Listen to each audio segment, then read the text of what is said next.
Gracias, Manolo. Muchísimas gracias por esta invitación. Es un honor para mí conversar y participar en este curso de Alba Movimientos y de Tricontinental, ese nombre que nos sugiere tantas evocaciones, ¿no? Surgido también un poco o enlazado un poco con la historia de nuestro país. Yo quiero proponerles o comentarles algunas ideas que no están todavía suficientemente elaboradas. De hecho, creo que es una de las primeras veces que las voy a compartir, pero parte de una reflexión sobre la batalla comunicacional que ha vivido Cuba desde mucho antes del triunfo de la revolución, se pudiera decir que casi desde el siglo XIX, pero en particular desde la ofensiva revolucionaria liderada por el Ejército Rebelde de Cuba, y cómo ha evolucionado en tres fases que a mí me parece, o en tres etapas que me parecen muy claras. Y bueno, quiero compartir con ustedes algunas de estas ideas para ver un poco el contexto de la Revolución Cubana dentro de la batalla comunicacional antiimperialista que desembarca en las situaciones que vemos estos días y que tan magistralmente ha descrito Pedro, que más bien Pedro propone casi una metodología para interpretar estos fenómenos de la comunicación en América Latina en estos momentos, ¿no? Yo creo que en Cuba hemos visto o hemos transitado desde el triunfo de la revolución y un poco antes hasta acá por tres fases, digamos, de la batalla política comunicacional contra el imperialismo norteamericano. Hay que pensar, y cuando uno reflexiona sobre la historia de mi país, por ejemplo, descubre que la guerra que enfrentaron Fidel y su ejército rebelde antes de la revolución no solo fue militar y política, fue comunicacional. Quien piensa, por ejemplo, quien ve las primeras imágenes, aquella famosa entrevista de Heber Matthew a Fidel en la Sierra Maestra, que fue una gran estrategia comunicacional para demostrar no solo que Fidel estaba vivo, sino que había un ejército que lo acompañaba. Y cuando uno repasa los detalles de esa entrevista y de cómo se organizó, descubre cosas tan tremendas como había muy pocos uniformes realmente que no estuviesen rotos, que estuviesen presentables para una fotografía, y cómo pasaban por detrás de la cámara los mismos y otros soldados con los mismos uniformes para dar la impresión de cómo estaban todos vestidos, cómo estaba. Y en realidad era un ejército de descalzos, pero fue una construcción que tenía que ver o estaba pensada también en lo simbólico. Yo creo que en la primera gran fase de la batalla comunicacional de la revolución fue enfrentar la guerra simbólica, porque sin dudas, a partir del triunfo de la revolución, la batalla que libró la revolución cubana junto con otras, la económica, el bloqueo, etcétera, fue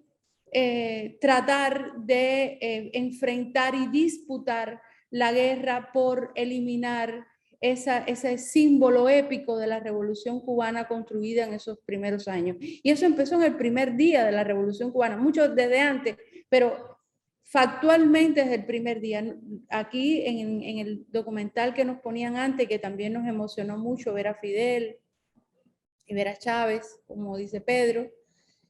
vimos, por ejemplo, la creación de Prensa Latina en junio del 1959. Pero es que en marzo de 1959 se produce en Cuba la llamada Operación Verdad, de la que nace después Prensa Latina en junio, que fue el intento, o sea, fue una estrategia de la revolución de abrir el país a los periodistas, a toda la gran prensa mundial, para que vieran en la realidad que estaba pasando frente a una campaña descomunal que presentaba al ejército rebelde y a Fidel Castro como un ejército y un gobierno sanguinario que estaba asesinando y fusilando masivamente a personas. Y lo que estaba pasando era, había juicios, por supuesto, contra personas que habían asesinado, habían sido responsables de la muerte de más de 20.000 cubanos en los años precedentes. Es decir, fue una gran ofensiva revolucionaria. Pero si vemos los demás hitos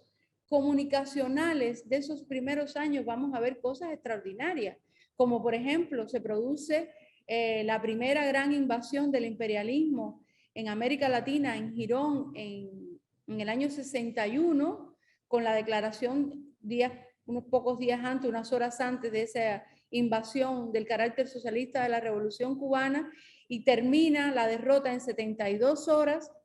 y los mercenarios capturados son cambiados después por compotas y por tractores. Es decir, es una gran genialidad, es decir, es una gran metáfora de lo que estaba haciendo ese proceso. No fueron ni fusilados, ni fueron torturados, sino sencillamente fueron cambiados.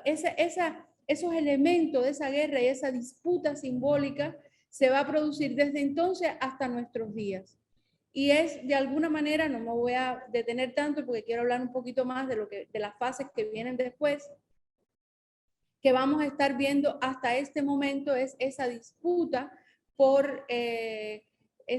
imaginario simbólico de la Revolución Cubana, la guerra en Angola, que fue, o sea, que tuvo toda esa estela y que impactó. Yo recuerdo, por ejemplo, haber estado haber participado en las conversaciones como periodista, por supuesto, cubriendo las conversaciones de Cuba y Estados Unidos cuando todas las conversaciones por la normalización de las relaciones durante el mandato de Obama, y llegar a Harvard, donde Fidel había dado en el año 59 una conferencia, había tenido un encuentro allí con los estudiantes, y me acerqué a unas personas que estaban allí tomando el fresco en la plaza de la universidad, y cuando supieron que yo era de Cuba, lo primero que me hablaron fue de Angola, de Mandela. O sea, incluso en medio de un ambiente muy tóxico contra la Revolución Cubana y de audiencias que han sido rehenes de toda esta satanización del proceso, las personas recordaban allí la participación de Cuba en esa guerra. Y la participación de Cuba, sobre todo en la decisión de esa guerra, con el fin de la apartheid y por supuesto la liberación de Mandela, cosa que agradeció el propio Mandela en la revolución. Sí, esa guerra simbólica es muy clara. En todos estos años podemos ver miles de ejemplos. Hay un segundo momento que empieza en los años 90 con la administración de Bush padre, que yo le llamo la guerra electrónica. O sea, comienza con la ley Torricelli del año 1992, si mal no recuerdo, que se ejecuta en el 94, donde se permite la entrada de Cuba a la Internet, y eso está coexistiendo con la aparición de radio y televisión Martí en el espectro radioelectrónico. Fue una guerra brutal contra nuestro país, también por esta disputa simbólica, pero ya utilizando medios electrónicos. En el año, o sea, la ley Torricelli es la que permite que Cuba se enlace a Internet. Recuérdense, ha habido una guerra donde por años, ya de eso no se habla, pero por años parte de las grandes campañas contra Cuba era presentarnos como enemigos de la Internet, pero nunca se hablaba que en realidad Cuba entra tardíamente a esta red debido a una decisión del gobierno norteamericano, que además decide en esa cláusula que todavía está vigente, y que es lo que impide, por ejemplo, que yo misma he tenido que entrar por una VPN a Zoom porque está bloqueada para Cuba, como están bloqueados decenas, centenares de servicios que son gratuitos, incluso para ciudadanos de países que están en la lista de enemigos de los Estados Unidos y en la lista de países patrocinadores del terrorismo. Y entonces esta ley Torricelli, por ejemplo, permite el acceso, la conexión a la red para obtener información, pero impide cualquier posibilidad de que Cuba pueda obtener ingresos o acceso a información que sirva para el desarrollo de las vacunas o de cualquier desarrollo científico del país. Está vigente hasta hoy. Las historias de los científicos cubanos desarrolladores de las vacunas contra la COVID, que son 5 y que han sido aplicadas con muchísimo éxito en el país, incluso en la población pediátrica, sobre cómo ellos acceden a las bases de datos que tiene acceso hoy cualquier investigador en el mundo son épicas y no se han contado. Esta fase de la guerra electrónica tiene características muy particulares que generan no solo esa guerra, sino también esa disputa por el escenario. No solo se impiden estos accesos, sino que se impide cualquier posibilidad de que Cuba pueda tener tecnología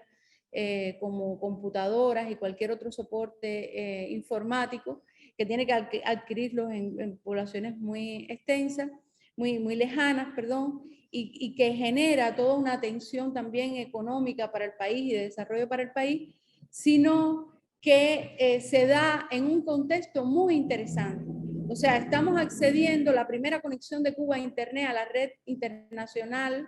se produce en el año 1996. Pero en el año 98 ya se crea, por ejemplo, la red Infomet, que es una red que con una conexión en todo el país idéntica a la que tenía un hotel en Miami, se conectan más de 100.000 médicos en el país,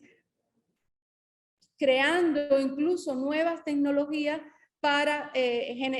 propiciar la socialización del acceso a la información y a los desarrollos científicos. Es decir, se compraba un acceso a una base de datos, se descargaba y se ponía para el uso común. Pero también se produce un programa realmente único en el mundo, no porque lo digamos nosotros, hay estudios de norteamericanos y de especialistas norteamericanos que ya en los años 90 están diciendo que Cuba tiene la mayor y más importante red de infocentros locales de América Latina, con los Joven Club de Computación que llegaban a todos los municipios del país. Eran una especie de infocentro que no solo daban acceso a Internet, sino que propiciaban también la capacitación de las personas, cualquiera que estos hayan sido. Más de 1 millón de cubanos se han graduado de distintas especialidades. Cuando digo cubanos, son el abuelo del barrio, el niño que está estudiando en estos infocentros locales. La red Infomet se desarrolla los proyectos de una extraordinaria universidad informática, la Universidad de Ciencias Informáticas, que es una universidad inteligente y que absorbe la experiencia muy tempranas en esos momentos, estamos hablando de finales de los 90, principios del 2000, que estaban incluso empezando a desarrollarse en la India, en China, en el propio Estados Unidos. Es decir, se genera todo un programa de inclusión y un modelo diferencial de un país subdesarrollado, bloqueado para el acceso a estas tecnologías y sobre todo para poner estas tecnologías al servicio de toda la sociedad. Es decir, quiero que vean que estas etapas, guerra simbólica, guerra electrónica, han tenido una contraparte que ha ayudado, o sea, que generó estos mecanismos de defensa y de desarrollo del país en estas circunstancias. Bien, compañeros, esto generó una actitud absolutamente defensiva del gobierno de los Estados Unidos. Nosotros que hemos seguido estos temas un poco bastante puntillosamente desde esos años y lo vivimos un poco desde dentro, recordamos que el primer país del mundo acusados de ciberterrorismo fue Cuba en el año 2001, cuando Cuba, como les dije, en esos momentos tenía una conexión a Internet para toda la isla con estos recursos socializados, igual que la de un hotel en Miami o de menos que una universidad en Estados Unidos en ese momento. Es decir, no tenía ninguna lógica, nosotros no teníamos ninguna capacidad para guerra cibernética. Y sin embargo, estamos hablando, todavía no ha ocurrido las Torres Gemelas, estamos hablando de febrero del 2001. La única explicación que tienen los investigadores que se han acercado a esto, que no logran entender por qué Cuba es el primer país ciberterrorista, o sea, acusado de ciberterrorismo en la historia, es una actitud defensiva de los halcones norteamericanos para tratar de frenar eso que veían como un enorme peligro para Cuba. Entonces, estamos viviendo toda esa etapa. Además, ya en el año 2003 cambia un poco esta correlación. Estamos en el momento de la guerra en Irak, estamos en el momento de una guerra comunicacional feroz contra Cuba, con marchas en Miami pidiendo la intervención primero en Irak y en Cuba después, que no se vio en ninguna otra parte del planeta. O sea, un país, en una ciudad pidiendo que primero invadan a Irak y después a otro territorio. Y el país pasa, digamos, que a una situación, digamos, más defensiva. En esos momentos ellos pasan entonces a la ofensiva, y es muy interesante que en el programa para la democracia de Bush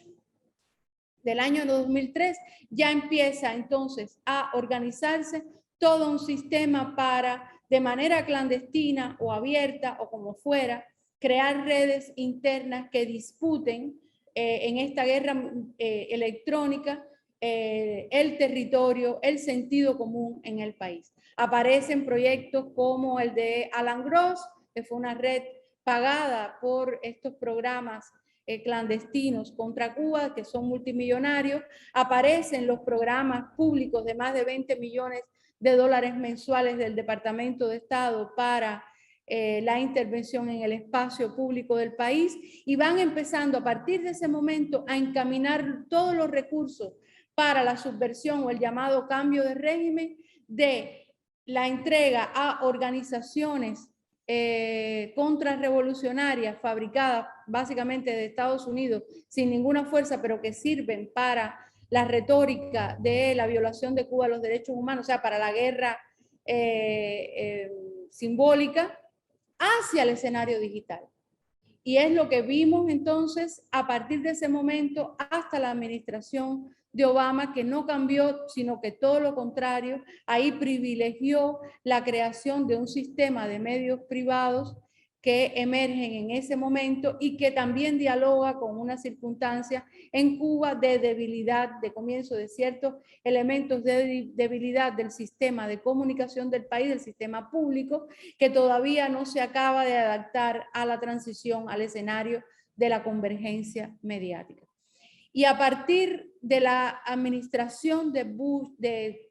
Trump en el año 2007, ahí pasamos a otra fase, que yo le llamo la guerra de redes. Ahí comienza la importación hacia el escenario digital cubano de las metodologías, las técnicas y las estrategias utilizadas por la campaña de Donald Trump, que como ustedes saben, del 2016, que como ustedes saben se llama la campaña permanente, porque el equipo comunicacional nunca se desactivó, o sea, se preparó entonces para la reelección en el 2020, y que se trasladan todas esas metodologías al escenario digital, particularmente de la Florida, y ahí vemos la aparición de un sistema, un clúster de medios digitales o de sitios digitales chatarras, casi todos con Cuba en el nombre de la raíz del dominio,